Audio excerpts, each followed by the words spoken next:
आज के वचन का टॉपिक है, क्या हमें चर्च में अन्य भाषा बोलनी चाहिए या नहीं।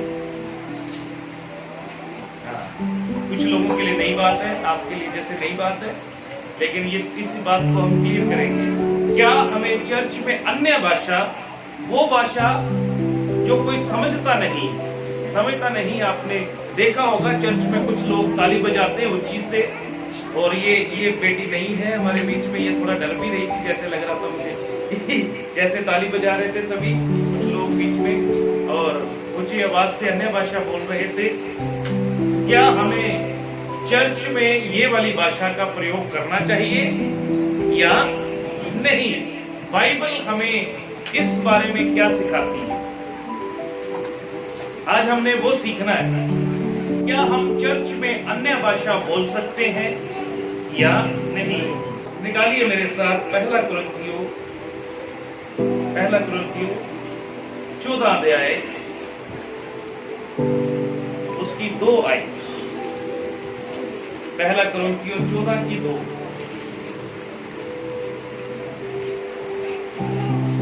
क्या लिखा है? हाँ जी, क्या लिखा है? क्योंकि जो अन्य भाषा में बातें करता वह मनुष्यों से नहीं, किससे बातें करता है? वो इंसानों से बातें नहीं कर रहा, वो परमेश्वर से बातें कर रहा है।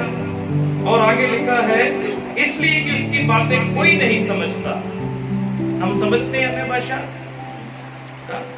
उसकी बातें लिखा है, इसलिए कि उसकी बातें कोई नहीं समझता, क्योंकि वह भेद की बातें आत्मा में होकर बोलता है। भेद की बातें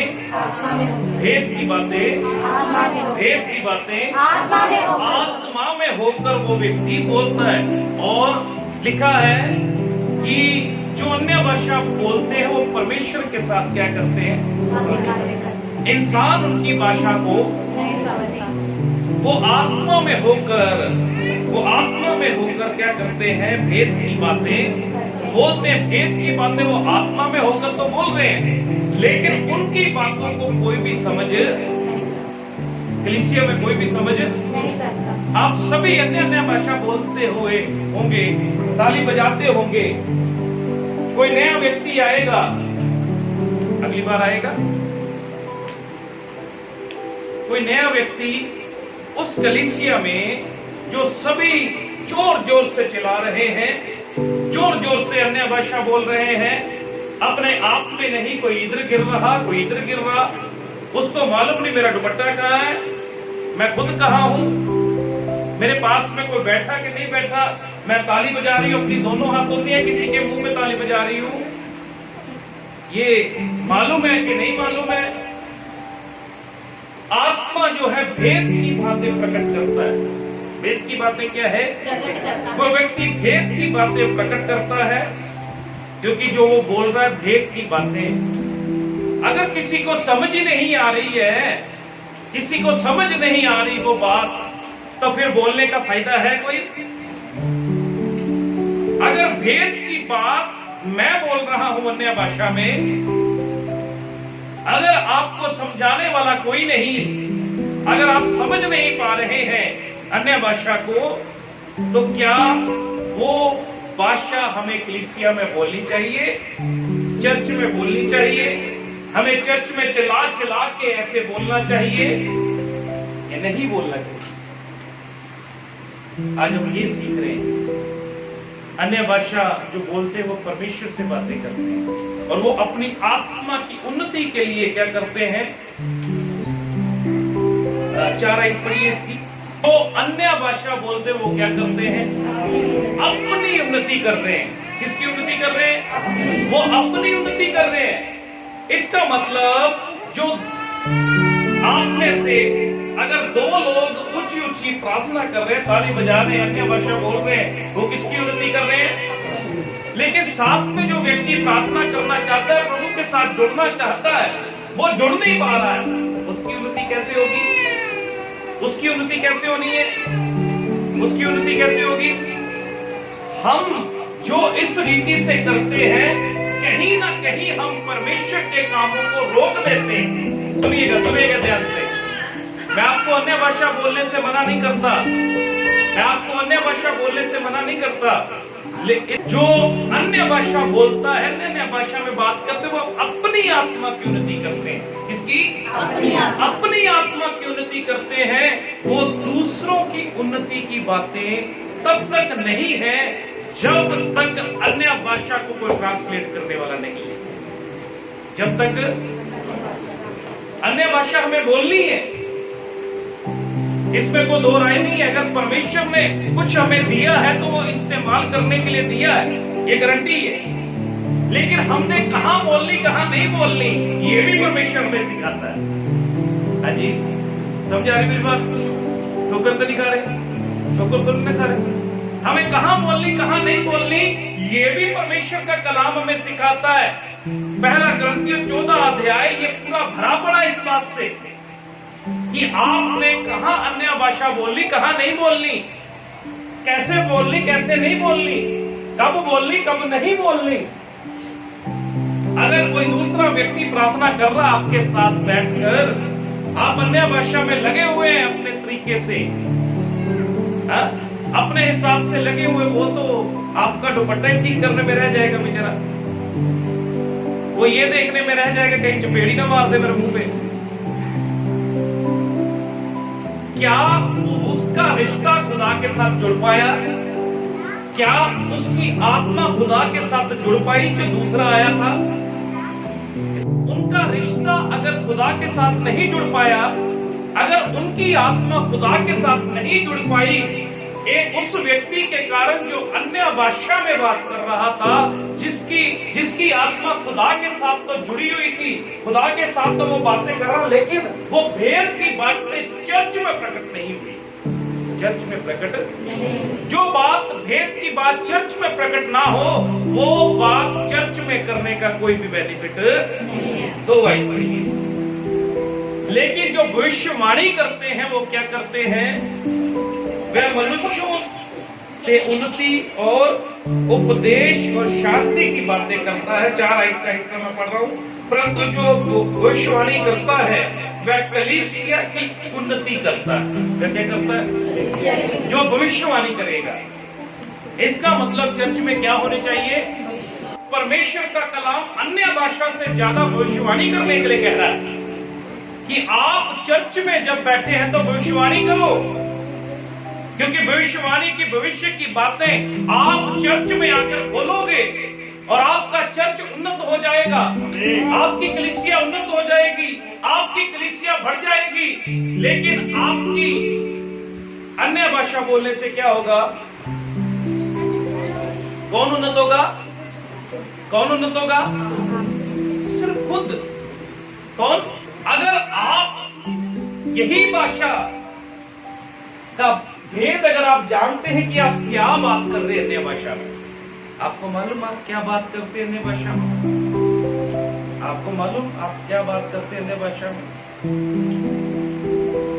अगर हमें पता नहीं कि हम अन्य भाषा बोल रहे हैं, लेकिन वो बात है क्या जो हम कर रहे हैं, तो इसलिए आपको कलीसिया में बोलने की जरूरत है। आपके लिए मैं एक और आयत लेकर आया हूं, अच्छी आयत है। 23 आयत पढ़िए इसकी। पौलुस एक अच्छा व्यक्ति, पढ़ा लिखा व्यक्ति, ज्ञानी व्यक्ति इस बात को जब लिखता है तो वो लिखता है कि जब आप इकट्ठे होकर चर्च में अन्य भाषा बोल रहे हो, अन्य भाषा में चिल्ला रहे हो, अन्य भाषा बोलते जा रहे हो, लेकिन जब कोई बाहर वाला आएगा, बाहर वाला भीतर आएगा और उनको आपकी बात समझ नहीं आएगी, कोई जो विश्वास में ना होगा वो आएगा, तो वो आपको पागल समझेगा। क्या समझेगा? हम चाहते हैं ऐसा? चाहते हैं? चाहते? लेकिन इसकी 24 और 25 में क्या लिखा? कह रहा है कि अगर तुम भविष्यवाणी करोगे, वही व्यक्ति जो आपको पागल कहेगा जब आप अन्य भाषा बोलेंगे, अगर आप उस व्यक्ति के सामने पूरा चर्च या कुछ लोग अन्य अपना भविष्यवाणी करेंगे, तो उसकी भेद की जो बातें अंदर, जो उसके भेद छुपे हुए, उसके पाप छुपे हुए, आपके द्वारा खुदा प्रकट करेगा उन पर। क्योंकि यदि अन्य भाषा बोलने वाला कलीसिया की उन्नति के लिए अनुवाद ना करे तो भविष्यवाणी करने वाला उससे बढ़कर, भविष्यवाणी करने वाला कहता अन्य भाषा बोलो, लेकिन अगर उसका अनुवाद नहीं कर सकते तो भविष्यवाणी करने वाला उससे बढ़कर है। भविष्यवाणी करने वाला, इसका मतलब ये नहीं कि हम अन्य भाषा बोलना बंद कर दें। इसका मतलब ये नहीं कि हम अन्य भाषा का वरदान लेने की लालसा में कम रहे, रुक जाए कि हमें नहीं चाहिए। हमें अन्य भाषा का वरदान चाहिए, क्योंकि अन्य भाषा बोलने से हमारी आत्मा की उन्नति होनी है। किसकी होनी है? कलीसिया की नहीं होनी, किसकी होनी है? हमारी आत्मा की उन्नति होनी। हम अन्य भाषा बोलने वाले होने चाहिए, लेकिन अन्य भाषा हम अपने घर में बोले। कहाँ बोले? कहाँ बोले? कहाँ बोले? हम अन्य भाषा अपने घर में बोले। कलीसिया में पौलुस अन्य भाषा बोलने से मना करता है। अन्य भाषा बोलने से, अगर आप अनुवाद कर सकते हैं, आपके पास, किसी के पास ये वरदान है, आप उसको प्रकट करें कि ये भेद की कौन सी बात है, फिर उस चर्च में अन्य भाषा बोलनी चाहिए। एक चैलेंज वाली बात है। अब आपको ये वरदान भी पाना है कि आप अन्य भाषा को ट्रांसलेट कर सकते। चैलेंज वाली बात है ना? कभी सोचा इस मामले में? कभी सोचा इस मामले में?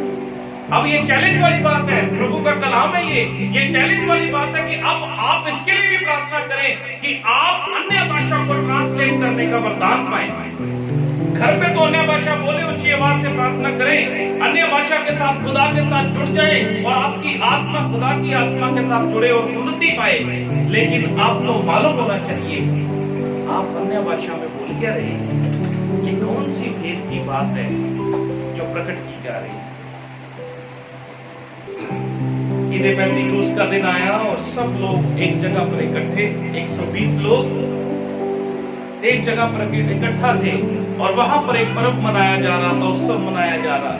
और जब पवित्र आत्मा उनके ऊपर उतरा और लिखा सभी अन्य भाषा, सभी क्या करने लगे। और उस पर्व में जितने भी लोग शामिल थे, जो वो उस द्वार के पास, उस गेट के पास आकर खड़े हो गए और उन्होंने अपनी अपनी भाषा को सुनना शुरू किया। किसकी भाषा को? चाहे वो चीन से आए हैं, चाहे वो लद्दाख से आए हैं, चाहे वो कहीं से भी आए हैं, लेकिन वो यहूदी लोग जो वहां पर थे, वो अन्य भाषा जो बोल रहे थे, उन अन्य भाषा को वो समझ रहे थे कि ये हमारी भाषाएं बोल रहे हैं। किसकी भाषा बोल रहे हैं? एक जगह पर एक इबादत चल रही थी, तो वहां पर एक अंग्रेज अन्य भाषा में प्रार्थना कर रहा था।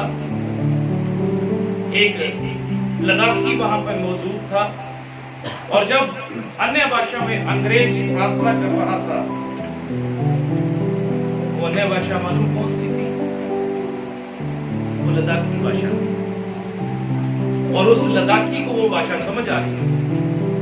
अंग्रेज तो कभी लद्दाख में गया नहीं, अंग्रेज ने तो कभी वो भाषा सीखी नहीं, लेकिन उस अंग्रेज ने कहा, उसने लद्दाखी ने बोला कि ये मेरी भाषा है जो आप बोल रहे हो, और आप इस वाली बात को प्रार्थना में आपने प्रकट किया।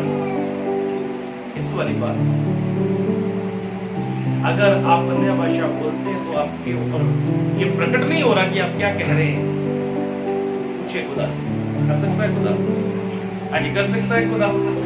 कर सकता है खुदा? अगर आपके शब्द दो ही हैं, उन्हें बढ़ाइए। आपने आत्मा में बढ़ना, शब्द आपके बढ़ने चाहिए अन्य भाषा के, लेकिन कहाँ बोलनी है, कहाँ, यानी कहाँ आपको मालूम होना चाहिए कि आपने अन्य भाषा बोलनी कहाँ है और कहाँ नहीं बोलनी। अगर मैं यहाँ पर खड़ा हूँ, प्रचार ना कर रहा हूँ, मैं अन्य भाषा बोली जाऊँ, अन्य भाषा बोली जाऊँ, समझ आ जाएगी आपको? अगले हफ्ते एक बंदा नहीं दिखाई देगा मुझे, बोलेंगे वहां जाएंगे जहां समझ आती है, वहां जाएंगे जहां पे मुझे समझ आती है। आगे लिखा मैं पढ़ता हूं आपके लिए, 7 से पढ़ रहा हूं मैं, सुनना।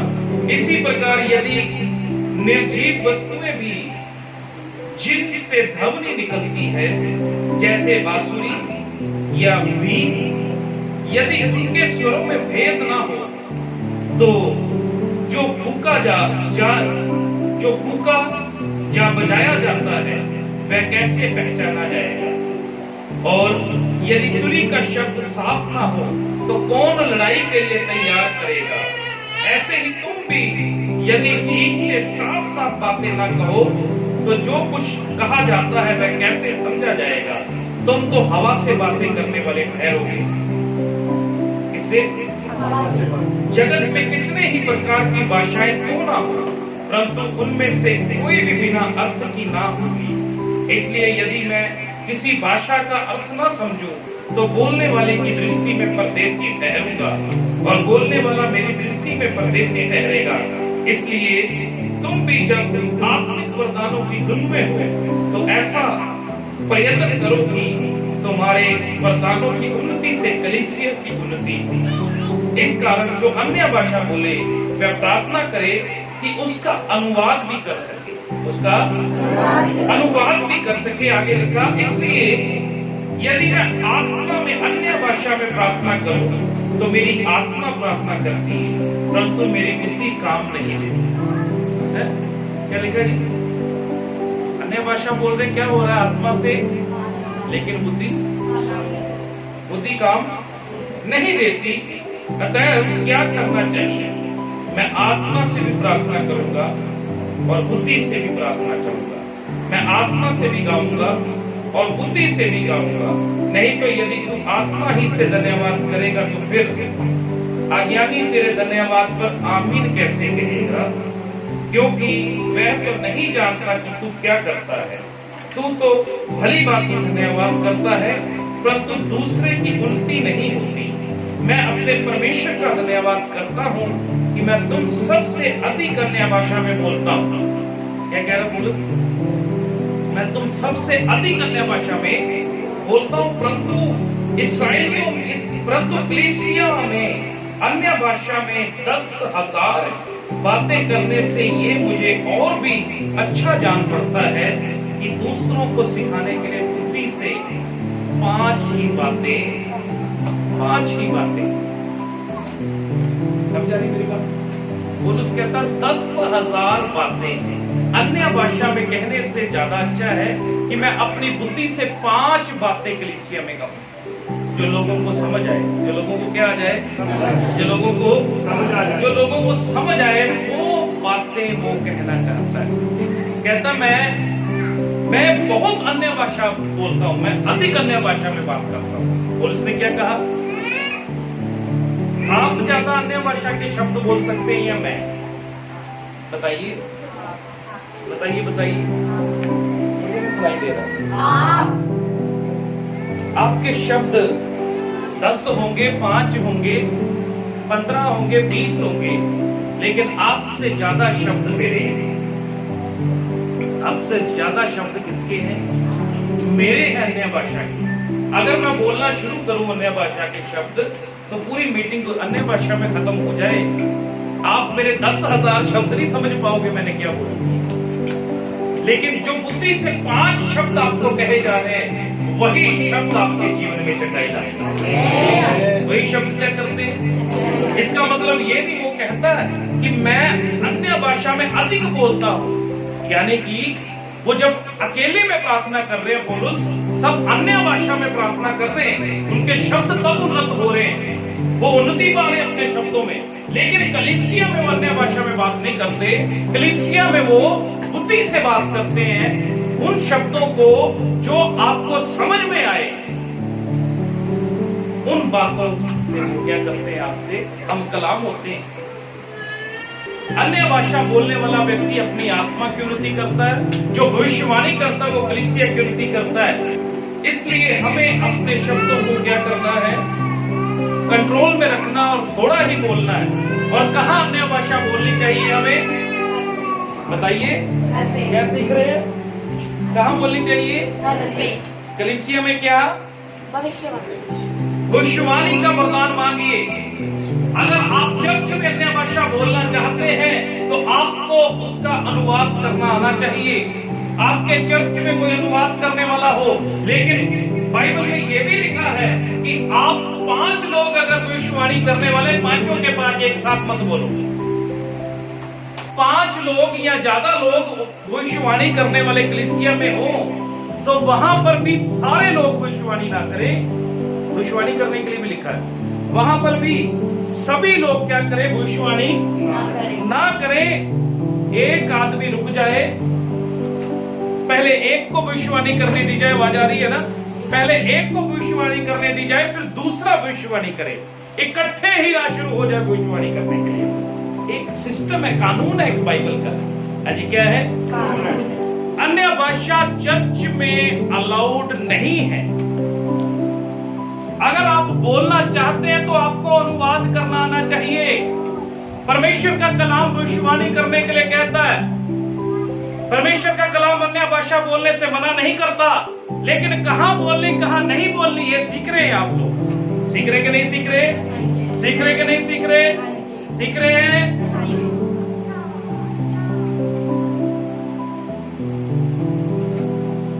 एक जगह पर इबादत हो रही थी। एक भाई पवित्र आत्मा से परिपूर्ण हो गया, जैसे कहते हैं, अन्य भाषा बोलने लग गया। हंसने से पहले सोचना इस बात। अन्य भाषा बोलता बोलता, ताली बजाता बजाता पुलपिट के ऊपर पहुंच गया। उसे मालूम था या मालूम नहीं था, मुझे नहीं पता। बहुत ज्यादा आत्मा में वो था और उसका नाक आगे पुलपिट के ऊपर बच गया और उस खून निकलना शुरू। क्या हो गया? वहां पे वो जख्मी हो गया।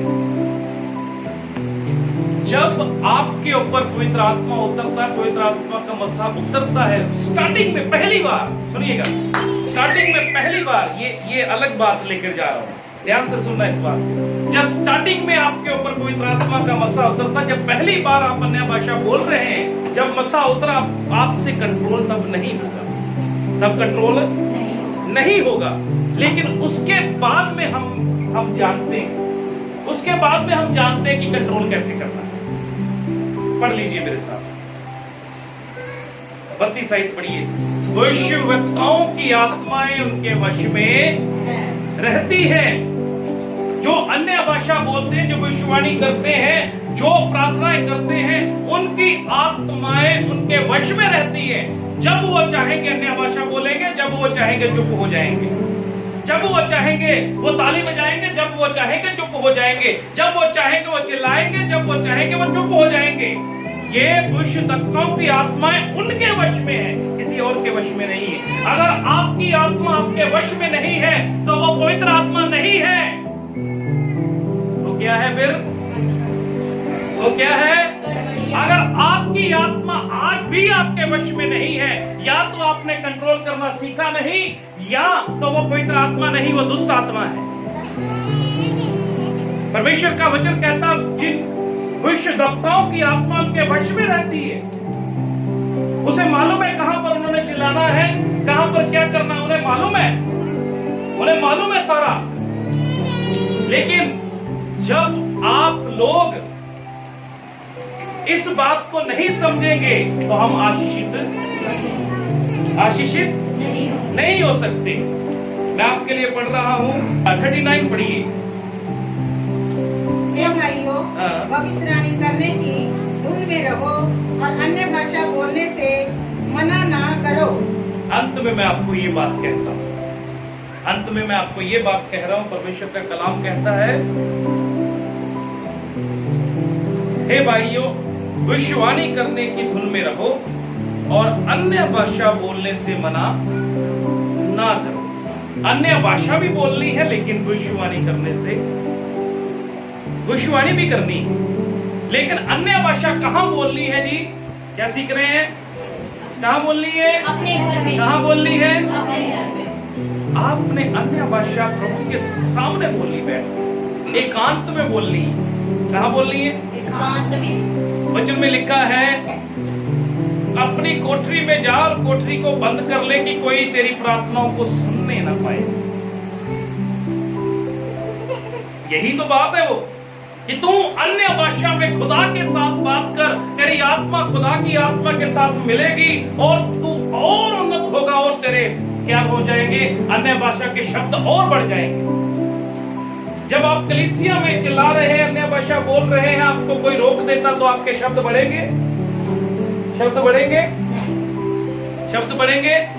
पहली बात, अन्य भाषा बोलने से मैं मना नहीं करता, आप बोलिए, क्योंकि ये खुदा की ओर से आपको दिया गया वरदान है और इसे हमने अपने घरों में बोलना है। और घरों में भी ऐसे बोलना है कि रात को 3 बजे मत शुरू हो जाना, रात को 3 बजे मत चिल्लाना शुरू हो जाना, बाकी सब बच्चे उठ के रोना शुरू हो जाए, गवांडी भी आ जाए, एक इधर क्या हो गया। जब मैं अपने परिवार में बैठ के प्रार्थना करता हूं, हम एक ही कमरे में रहते हैं दोनों, है ना, तो इन्हें नहीं पता लगता कि मैं प्रार्थना कर रहा हूं। आपकी प्रार्थना खुदा के साथ ऐसी होनी चाहिए, दूसरों को डिस्टर्ब मत करें। आप जब प्रार्थना कर रहे हैं, मन में अन्य भाषा बोलते रहिए, अन्य भाषा बोलते रहिए, आधा घंटा 1 घंटा, आपका रिश्ता खुदा के साथ जुड़ जाएगा, आपके शब्द बढ़ना शुरू हो जाएंगे। लेकिन कलीसिया में आप भविष्यवाणी करने का वरदान मांगे, जो कलीसिया में भविष्यवाणी करने का वरदान है वो कलीसिया में बढ़ती है। आप अन्य भाषा को ट्रांसलेट करने का वरदान मांगे कि आपके घरों में, आपके परिवार में, आपकी कलीसिया में क्या जो अन्य भाषा बोल रहे हैं लोग, क्या वो पवित्र आत्मा की ओर से है या अपना ही कोई और धंधा चल रहा है? हा? कुछ और भी तो नहीं चल रहा कहीं।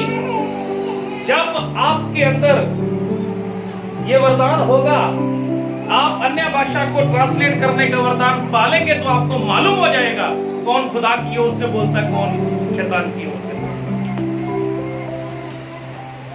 आपको मालूम है दुष्ट आत्माएं भी अन्य भाषा बोलती है, मालूम है कि नहीं? हाँ जी, मालूम है, दुष्ट आत्माएं भी अन्य भाषा में बात करती है। तो आप उनमें और पवित्र आत्मा में कैसे फर्क कर पाएंगे? कर पाएंगे? एक जगह पर मैं प्रार्थना करने के लिए गया, वहां पर एक बहन अन्य भाषा में बातें कर रही है और उसका परिवार चारों ओर बैठा है। हाँ, खुदा का आत्मा बात कर रहा है, आओ मेरे बच्चों मेरे पास आओ, और अन्य भाषा में और प्रार्थना करने लग गई और प्रार्थना करने लग गई। जब मैं वहां पर पहुंचा, मैंने कहा यीशु नाम में चुप हो जा, यीशु नाम में। बोलता नहीं, मैं यीशु मसीह हूं, मुझे कह रहा चुप होने के लिए, मैं यीशु मसीह हूं। मैं असली वाले यीशु मसीह को कह रहा हूं, नकली वाला चुप हो जाए। नकली वाला क्या हो जाए? चुप हो जाए। फिर वो चुप हो गई, फिर वो क्या हो गई? फिर उसकी अन्य भाषा बंद हो गई, फिर उसमें दूसरी आत्मा बोलने लग गई, फिर वो भी चुप हो गई, फिर असली बहन बोलने लगी। हाँ जी, आपको कैसे मालूम होगा? लगेगा मालूम, पता लगेगा। आपको अन्य भाषा बोलने का ट्रांसलेट करने का वरदान चाहिए, ट्रांसलेट करने का वरदान चाहिए। ये भी वरदान होता है। भविष्यवाणी करने का वरदान चाहिए, स्वप्न देखने का वरदान चाहिए, स्वप्न को ट्रांसलेट करने का वरदान चाहिए, ये भी वरदान होता है। बहुत सारे वरदान खुदा ने हमारे लिए छोड़े हुए हैं, लेकिन आज लोग एक ही बात चल रही है, क्या है? कलीसिया में अन्य भाषाएं धड़ाधड़ धड़ाधड़ धड़ाधड़ धड़ाधड़ धड़ाधड़ धड़ाधड़ जैसे आग के गोले बरस रहे हैं। जो कोई बेचारा आराम से आके प्रार्थना करना चाहता है, प्रभु से जुड़ना चाहता है, उसका मुंह लाल करके भेज देते हैं बाहर। क्या होता है? उसका मुंह लाल होके बाहर जाते हैं, वो बाहर कह भी नहीं सकता। अन्य भाषा वाले ने थप्पड़ मारा, बाहर कह भी नहीं सकता वो। हाँ जी, ये अपराध है या नहीं? अपराध है या नहीं? हाँ जी, अपराध है कि नहीं? आपने उसको खुदा के साथ जुड़ने नहीं दिया, ये तो अपराध है। ये तो कानून में नहीं था, लेकिन कानून ये है कि आप चर्च में अन्य भाषा ना बोलो। कानून ये है कि अगर बोलते तो आपको ट्रांसलेट करना आना चाहिए, क्योंकि भेद की बातें हैं जो आपने प्रकट करनी है। दोनों में से एक चीज कर लो। अगर बोलना है तो आपको अपनी भाषा का अर्थ मालूम होना चाहिए। क्या बात कर रहे हो? अपने से मत बताना। आपको अपनी भाषा का अर्थ मालूम होना चाहिए कि आप आत्मा में होकर कलीसिया की उन्नति के लिए या अपनी उन्नति के लिए क्या कह रहे हो। जब आप किसी दुष्ट आत्मा वाली जगह पे होते हो, सुनना ध्यान से, ये भी बात सुनने वाली, कहीं पर किसी के अंदर दुष्ट आत्मा है, वहां पर आपको अन्य भाषा का प्रयोग ज्यादा करना चाहिए, क्योंकि जब आप उस भाषा को बोलते हो तो उसे आग लगती है। दुष्ट आत्मा को क्या हो जाता है? इन्हें क्यों आग लगा रहे, इन्हें क्यों आग लगा रहे जो साथ में बैठा होता है? दुष्ट आत्मा है क्या? आपको वहां पर अन्य भाषा बोलनी जहां पर दुष्ट आत्मा आ चुका है, और फिर उसको एक कमेंट भी देना है, वो आपको अपनी भाषा में देना है, अन्य भाषा में नहीं देना, अपनी भाषा में देना। तुझे मैं यीशु नाम से कहता हूं या कहती हूं, इसमें से निकल के बाहर, ठीक है? दुष्ट आत्माएं भी अन्य भाषा बोलती हैं, दुष्ट आत्माएं भी प्रार्थना करती हैं। दुष्ट आत्माओं को पूरा वचन का ज्ञान है, आपको नहीं होगा इतना, उन्हें वचन का ज्ञान है, क्योंकि वो गिरे कहां से? गिरे कहां थे? वो उसकी उपस्थिति से नीचे गिराए गए। वो पवित्र थे किसी टाइम, आप वहां जाने की तैयारी कर रहे हो, वहां से गिराए गए। आज समझ रहे मेरी बात? आप वहां जाने की तैयारी कर रहे हैं, लेकिन वो वहां से गिराए गए हैं। आपको एक कानून मालूम होना चाहिए, चर्च में आने का कानून, आपका चर्च में बैठने का कानून, चर्च में प्रार्थना करने का कानून, चर्च में आराधना करने का कानून, आपको सारे कानून मालूम होने चाहिए। जब आप कानून के अनुसार चलेंगे तो आशीष आपकी। अभी नहीं आया। एक जगह पर मैंने ये प्रचार किया था, कई लोग नाराज हो गए। एक जगह पर मैंने ये इसी प्रचार को किया था, लेकिन आज तो नए तरीके से आपके बीच में किया, वहां पर और कुछ तरीका था। कई लोग नाराज हो गए क्योंकि उस जगह पे मैक्सिमम लोग अन्य भाषा बोलने वाले थे। तो ये परमेश्वर का कलाम है, हम किस में से सीख रहे हैं? पहला कुरिन्थियों 14 अध्याय में, सिर्फ किसमें? 14 अध्याय में कि हमें अन्य भाषा चर्च में बोलनी चाहिए। आप क्या कहते, बोलनी चाहिए? बोले बोले इधर देखिए, चर्च में बोलनी चाहिए? भविष्यवाणी चर्च में करनी चाहिए? अन्य भाषा को चर्च में ट्रांसलेट करना चाहिए? अन्य भाषा घर में बोलनी चाहिए? अन्य भाषा बोलने से मना करना चाहिए? बोले बोलिए, मना करना चाहिए? क्या हम जब घर में सारे सोए हुए ऊंची आवाज से अन्य भाषा में प्रार्थना करनी चाहिए? नहीं। आपको कानून मालूम होने चाहिए, आपकी किसी भी बात से कोई ठोकर ना खाए। अगर आप ऐसा करते हैं तो वो आपको कुछ ऐसा कहेंगे जो स्वर्ग के विरोध में होगा। देखा, जो कोई खुदा के विरोध में बात करता तो वो माफ किया जाएगा, जो पवित्र आत्मा के विरोध में बात करता है वो माफ नहीं किया जाएगा। अगर वो माफ नहीं किया जाएगा तो वो आपकी गलती के कारण अगर पवित्र आत्मा के विरोध में बोल रहा है तो क्या आप माफ किए जाएंगे? है जिसके कारण ये हुआ। सजा तो फिर बराबर है, मैं कहता हूं सजा तो बराबर है। सजा क्या है? सजा बराबर है दोनों की, क्योंकि उसने करवाया और उसने इसलिए किया, वो इरिटेट हो गया इसलिए उसने इस बात को बोल दिया। अगर हम लोग कानून से चलते तो कोई भी हमारे विरोध में बोल नहीं सकता। एंड में हम मिलकर कहेंगे हमें अन्य भाषा में बात करनी चाहिए कलीसिया में। कहाँ बोलनी चाहिए अन्य भाषा? अन्य भाषा क्या करती है? अन्य भाषा से हमारी क्या होती है? आत्मा की उन्नति होती है। तो चर्च में क्या होता है अन्य भाषा बोलने से? गड़बड़ तो कुछ नहीं होती, लेकिन दूसरा व्यक्ति प्रार्थना नहीं कर पाता। गड़बड़ वाली कोई बात नहीं है, लेकिन दूसरा व्यक्ति अगर प्रार्थना नहीं कर पा रहा है तो आपको चाहिए चुप हो जाना। आपको चाहिए अपने घर जाके भंगड़ा पाना,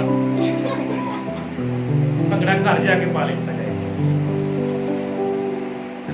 आजकल नचाते बहुत है लोग, नचाना भी एक समय होता है नचाने का, और एक समय होता है आत्मा में लेके चले जाने का। अगर ये दोनों बातें नहीं है ना, फिर वो चर्च नहीं है। वो चर्च प्रार्थना बुद्धि के साथ भी, प्रार्थना आत्मा के साथ भी, प्रार्थना आनंद के साथ भी, और प्रार्थना खुदा के साथ संजीदगी के साथ भी।